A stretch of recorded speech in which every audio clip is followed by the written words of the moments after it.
Hi everyone, it's Van, and today I'd like to share with you a piece-by-piece design team project. And I'm really excited to share this project with you all because it's something new that it's just something new for me. So here it goes. I'm going to show you my project. And I'm really excited too because it's a project video, not just like a haul video or anything like that, or Happy Meal. So this is my project. Oops. Zoom out. Okay. So that's as far as it'll zoom out. But this is a wine bottle, and I'm calling it the Shabby Chic Molotov because it has this little thing right here that kind of resembles, you know, the thing that you would light up and throw. But this is a wine bottle, and I have a lot of wine bottles because we use a lot of wine to cook. And wine makes for great sauces, you guys. But anyway, the two people that inspired me to do this wine bottle was Angie Holt and Patricia, who is Tube U Master 1. Angela, for one, she did a Ustream video on how to embellish a wine bottle, so I followed her tutorial on using tissue paper. I have tissue paper from the Dollar Tree, and I crumpled it up, and then I Mod Podged it on the bottle so it has some texture to it, and then and she embellished it beautifully, but I went the different route and looked at a tutorial that Patricia did for a mixed media layout, and she I mean, she was using everything: paints, gessos, what do you call it, molding paste with the stencils, what else, sprays. I'm not sure. Oh, she used rub-ons too, but I didn't use any rub-ons because I'm not about to dig through my mess and look for some rub-ons. I know I have some somewhere, I just don't know where to look. But yeah, after I Mod Podged the paper on there, I went with some Lindy's and Tattered Angels sprays and just kind of put like little droplets on to the bottle so it could kind of what do you call it, fall, you know, or drip down. And it didn't really happen all too well because it is paper and it bled. So I guess if you want that to happen, you would have to have another layer of Mod Podge over the tissue paper, but I didn't do that. So it's okay though, because it kind of blends in with the paper and it gives it a really interesting look. So yeah, you can kind of see where it bled through and kind of the pink drip better. But anyway, I also use I think it's the Crafter's Workshop. I'm not too sure. It's a Harlequin stencil, and I used the Robin's Egg Blue acrylic paint to get this right here. And then I also went over some of the diamonds with the black gel pen, just for a little mixed media look. I used the Prima spool stamp set for some of these. I kind of stamped them everywhere, really. The Prima like little script stamp, it was like $1.99, and that came out like when Fairy Bell came out, I'm not really sure. And then I used some of the clock stamps as well from Prima. So right here is a image that I got from Google. And you could probably get this image if you just Googled like vintage ladies or something like that. That's how I got mine. And let me see if I should zoom in, get a better look. Okay. So if you can see that. It doesn't really focus when I zoom in, but I'll bring it up.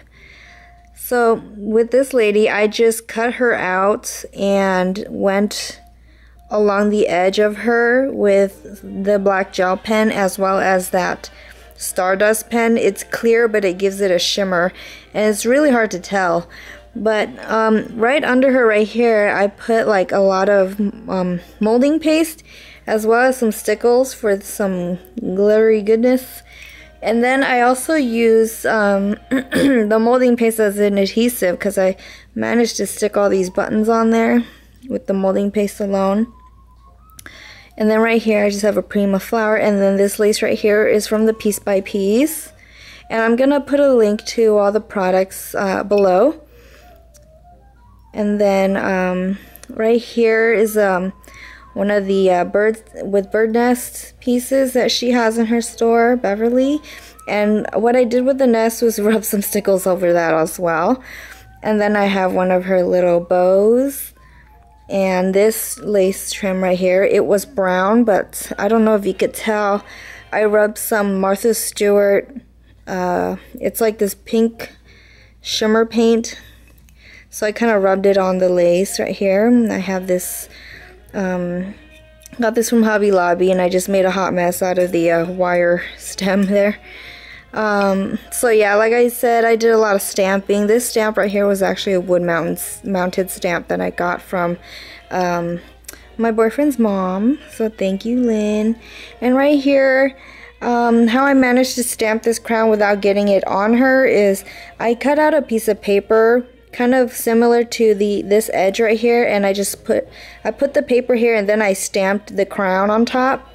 And so that's how I got that without, you know, getting any ink on her. But if you could tell, there's some of that Stardust shimmer gel pen thing I used around the crown as well. It's really hard to tell, I guess. And then right here, I have She Lives in Beauty, and these little alpha stickers were just from the Girls Papery, which doesn't exist anymore. And I used the gel pen, and like Patricia did, she kind of smeared the gel pen to give it kind of a smoky look, and then I went over that with that Stardust pen as well. So there's that. And then this right here is from a table runner that I got from the Goodwill. I just sprayed it with some Tattered Angels and Lindy's to get this antique or vintage look. And then I stuck some of this, these two trims right here, this eyelet trim and this kind of looks like flower applique trim, is from the Piece by Piece. And then so right here I just have a couple of chains hanging out of the bottle, as well as some laces. And this chain right here, I use the Tim Holtz, those fragments, I guess they're called, or facets. I think they're more facets than fragments. But I use that Fairy Bell paper, and I just cut the one with the butterfly out and use some, what do you call it, glossy accents to stick that on the back. And then right here I use the Prima, one of the Prima clock stamps, and put some glossy accents on that. And then I heat set it for a little bit of texture because it bubbled up. So now it's all texture. So that's that charm. And then right here I made this with the head pin and some beads. So these head pins right here I used before to make stick pins with, and they come out great still. And then this key right here is from Michaels. I believe it comes in like a pack of 5 for like $1.50 or $2 maybe. And then up here I have some muslin that I wet and then I sprayed with some Lindy's and Tattered Angels, and I try to heat set it while I was scrunching it, but that, you know, it wasn't getting as scrunchy as I liked. But I cut them into I cut 4 squares, and then I stamped some what do you call it, music score. I have a music score stamp, so I used that to stamp on the muslin and just kind of stuck it in there, and then kind of poofed it to make it look like, you know, the Molotov cocktail. So, yep, that's it. That's my Piece by Piece design team project for the month of January. I mean, not January, I already did that. February. I keep writing January on everything I have to put dates on, which is really bad. I don't think my concussion was that bad, but anyway, I hope you all like my project. And Beverly, actually, I have some news for you guys. Beverly is opening up her actual flagship store in Fremont, California in March. I think the 1st of March is when the doors open. So the great thing is that the first few educators that are coming in so far that are confirmed are awesome. In March, she has Frank Garcia. If you guys don't know him, he designs for Prima, and he also has his own online like magazine about crafting, scrapbooking, things like that. And then she also has Jody Lee from Jody Lee Designs. If you guys don't know her, she also designed the pink paisley butterfly garden, which I still haven't really broken into. It's like hoard status. And she also designed Fairy Belle, as well as I think she designed the Divine collection for Prima, which is the newest release. So if I'm wrong, I'm so sorry. But I know she either designed Divine or Lyric, but I'm most likely sure it's Divine. Anyway, so Frank Garcia is coming, I believe, on in the end of March. I think the 30th and 31st. But I'll put a link to the Piece by Piece Facebook page as well, because that's where all the updates are coming in from. So if you guys are really interested and are in the Fremont, California area, or even in California, you guys should take the drive and check out Beverly's flagship store that's opening up in March. And then as well as taking the classes with Frank and Jody Lee. So yeah, that's the big exciting news. I'm really excited for Beverly, and I really wish I can go up there, but it's kind of impossible for me right now. So I'm hoping any of you guys can join her in her new endeavor.